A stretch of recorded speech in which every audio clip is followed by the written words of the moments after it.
ಬ್ರೇಕ್ನ ನಂತರ ಬೆಂಗಳೂರು ಫಸ್ಟ್ಗೆ ಸ್ವಾಗತ. ಮಹಿಳೆಯನ್ನ ಬರ್ಬರವಾಗಿ ಹತ್ಯೆ ಮಾಡಿ ಮನೆಯೊಳಗಡೆ ಶವ ಬಿಸಾಡಿ ಹೋದ ಘಟನೆ ಹೆಬ್ಬಾಳ ಪೊಲೀಸ್ ಠಾಣೆ ವ್ಯಾಪ್ತಿಯಲ್ಲಿ ನಡೆದಿದೆ. ಹೆಬ್ಬಾಳದ ನಾಗೇನಹಳ್ಳಿ ನಿವಾಸಿ ಮುನಿಯಮ್ಮ ಕೊಲೆಯಾದ ಮಹಿಳೆ.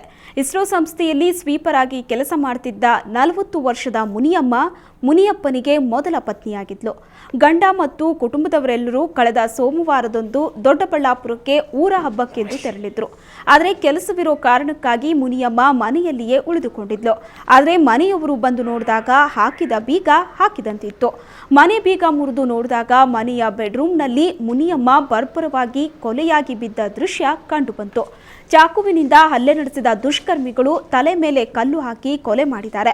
ಹೆಬ್ಬಾಳ ಪೊಲೀಸ್ ಠಾಣೆಯಲ್ಲಿ ಪ್ರಕರಣ ದಾಖಲಾಗಿದ್ದು ತನಿಖೆ ಮುಂದುವರೆದಿದೆ.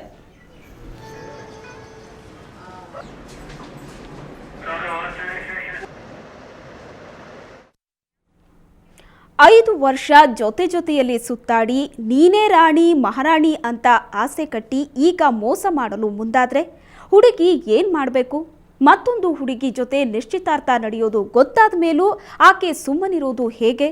ಎಸ್, ಇದೇ ರೀತಿ ವಂಚನೆಗೊಳಗಾದ ಯುವತಿಯೊಬ್ಳು ಕಲ್ಯಾಣ ಮಂಟಪಕ್ಕೆ ನುಗ್ಗಿ ತನ್ನ ಪ್ರಿಯಕರನ ಕುತ್ತಿಗೆ ಪಟ್ಟಿ ಹಿಡಿದು ಕೇಳಿದಾಳೆ, ಯಾಕೆ ಹಿಂಗ್ ಮಾಡಿದೆ ಅಂತ.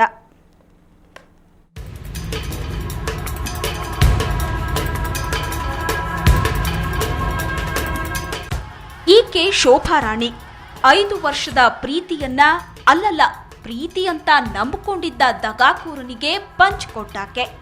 ಎಸ್, ಇವತ್ತು ಬೆಂಗಳೂರಿನ ಸಂಜಯ್ ನಗರದ ಕನ್ನಿಕಾ ಪರಮೇಶ್ವರಿ ಕಲ್ಯಾಣ ಮಂಟಪದಲ್ಲಿ ಶೋಭಾ ಪ್ರಿಯಕರ ಹರೀಶ್ ಇನ್ನೊಂದು ಹುಡುಗಿ ಜೊತೆ ಎಂಗೇಜ್ಮೆಂಟ್ ಮಾಡಿಕೊಳ್ಳೋ ಸಂಭ್ರಮದಲ್ಲಿದ್ದ. ಸುದ್ದಿ ತಿಳಿದ ಶೋಭಾ ತನ್ನ ಮನೆಯವರನ್ನ ಕರ್ಕೊಂಡು ನೇರವಾಗಿ ನಿಶ್ಚಿತಾರ್ಥ ನಡೀತಿದ್ದ ಕಲ್ಯಾಣ ಮಂಟಪಕ್ಕೆ ಬಂದ್ಲು. ನೋಡಿ, ದಂಗಾಗೋ ಸರದಿ ಹರೀಶ್ನದ್ದು.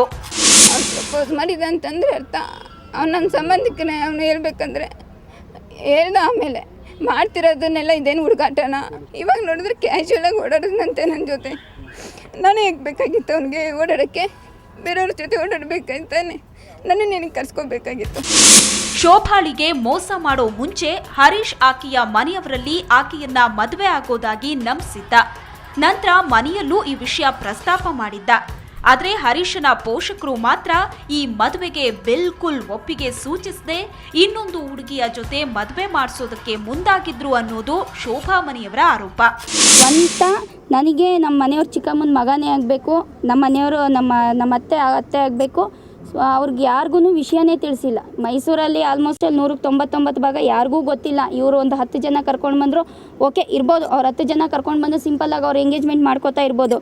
ಈಗ ಒಂದು ಹುಡುಗಿ ಬಗ್ಗೆ ಇಷ್ಟೆಲ್ಲ ಗೊತ್ತಿದ್ದೋ ಅವ್ರ ತಾಯಿ ಎಲ್ಲ ಕಡೆನೂ ಅಪರಾಧ ಎಂಥ ಅವಾಚ್ಯ ಪದಗಳಿಂದ ಮಾತಾಡ್ಕೊಂಡು ಬಂದಿದ್ದಾರೆ ಅಂದರೆ ನಮ್ಮ ಇಡೀ ರಿಲೇಷನ್ಸು ಗೊತ್ತು, ಇಡೀ ನಮ್ಮ ಜಾತಿ ಜನಾಂಗಕ್ಕೆ ಗೊತ್ತು ಅವ್ರು ಮಾತಾಡಿರೋ ಮಾತುಗಳು. ಒಟ್ನಲ್ಲಿ ಮೋಸ ಹೋಗಿದ್ದ ಯುವತಿಯೊಬ್ಬಳ ದಿಟ್ಟತನ ಭಂಡ ಪ್ರೇಮಿಯೊಬ್ಬನ ನಿಶ್ಚಿತಾರ್ಥ ಸ್ಥಗಿತಗೊಳ್ಳಲು ಕಾರಣವಾಗಿದೆ. ಪ್ರಕರಣ ದಾಖಲಿಸಿಕೊಂಡಿರೋ ಸಂಜಯ್ ನಗರ ಪೊಲೀಸರು ಈ ಪ್ರಕರಣಕ್ಕೆ ಅದ್ಯಾವ ರೀತಿ ಫಿನಿಶಿಂಗ್ ಟಚ್ ಕೊಡ್ತಾರೆ ಅನ್ನೋದನ್ನ ಕಾದು ನೋಡಬೇಕಿದೆ. ದತ್ತರಾಜ್ ಪಡುಕುಣೆ, ಕ್ರೈಮ್ ಬ್ಯೂರೋ, ಸುವರ್ಣ ನ್ಯೂಸ್ 24/7 ಬೆಂಗಳೂರು. ಕರ್ನಾಟಕದಲ್ಲಿನ ಚಿನ್ನದ ದರ ಇವತ್ತು ಎಷ್ಟಿತ್ತು ಅಂತ ಬನ್ನಿ ನೋಡೋಣ.